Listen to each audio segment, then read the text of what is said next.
There's the old saying, cash is king, and it's true. Welcome back. Today's topic, starting a business. Many dream, but very few do. Only 6 to 8% of the population owns a business. Most people wish that they had started a business. But actually, small business is the force behind most job creation. Job creation does not come from big companies, it comes from small business. We Americans basically created the idea of wealth being created through capitalism. In other systems other than capitalism, people are kept poor and their labor is used to make a few wealthy rich. This is largely why in 250 some years we have flown past all other countries in our size of our economy, countries that have been here for thousands of years in some cases. From a very young age, I knew I wanted to be in business. I didn't know what business, but I knew I wanted to be in business for myself. I largely could not do this, though, in my early years because I had a family to support.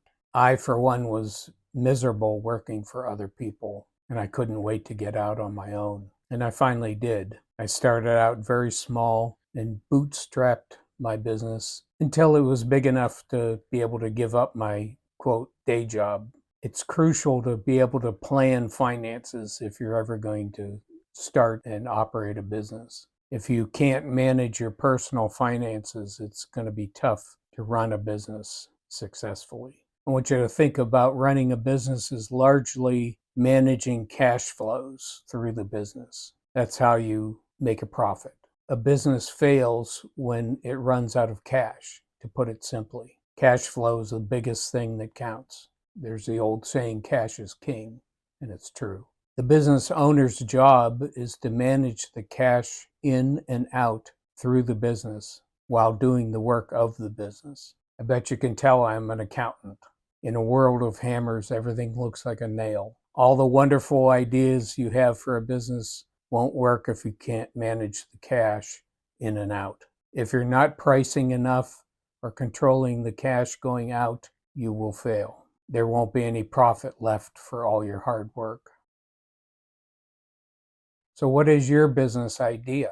You don't want to start a business just because you have something to sell, a service or a product, because the fact is nobody cares. You want to start a business because you want to fix or supply something that people actually want. Do you see the difference? People buy for their reasons, not for yours. Remember, it's not what you sell, it's what you sell does for them that counts. In marketing your business, you want to talk about the benefits, not the features. Don't, as most do, just list everything that your business does. Nobody cares. The only thing people care about is what your business does for them. So you want to explain to them the results that they get from you. Ultimately, that's all anybody cares about. You want to narrow your scope. Not everyone is your customer. You want to write down what your ideal customer or client is. What is their worldview? Where do they hang out? What do they read? And mainly, what is their pain? Because that's what they're buying from you, is a result that fixes a pain that they have. You also want to address what prevents them from buying from you right now. You want to resist the temptation to just copy your competitors listing everything that they do, that their business does. You want to differentiate yourself to tell them why they should do business with you. What do you provide that they want? Your goal is to make them realize that dealing with you is the path of least resistance to their goal. So I encourage you to take your time and write all this down before you start anything. All this will give you a sense of purpose and guide you as you get started. These are the tasks that you'll need to do to start a business in this order.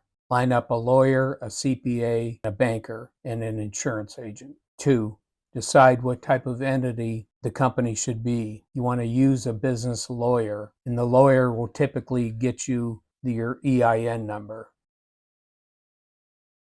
There's a lot to say about choosing a name. The ideal name is something that sounds like what you do. It always baffles me when I see a truck with signage on it and it's Apex Distributing or something like that. Like, what does that mean? I have no clue what that business does. Why bother advertising? You're advertising something that nobody knows what it is. Any tagline for the business should be the number one benefit that the customer gets from your business. You'll have to file for a fictitious name in a state that requires that.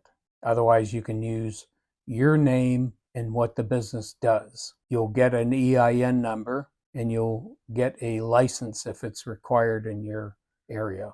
You want to register a domain name so that you have it. You want to open a checking account in the business name. And finally, arrange insurances as needed. Many people got wealthy owning a business. It's a very good way to build a large pile of money, and it gives you a lot of freedom. My next book is going to be on that topic, how to start and run a business. Everything a new person needs to know. This is the last episode for this book. I encourage you to subscribe or go to my website, rockledgerinc.com, and buy my book to get all the details. Somebody in your family needs to read this book.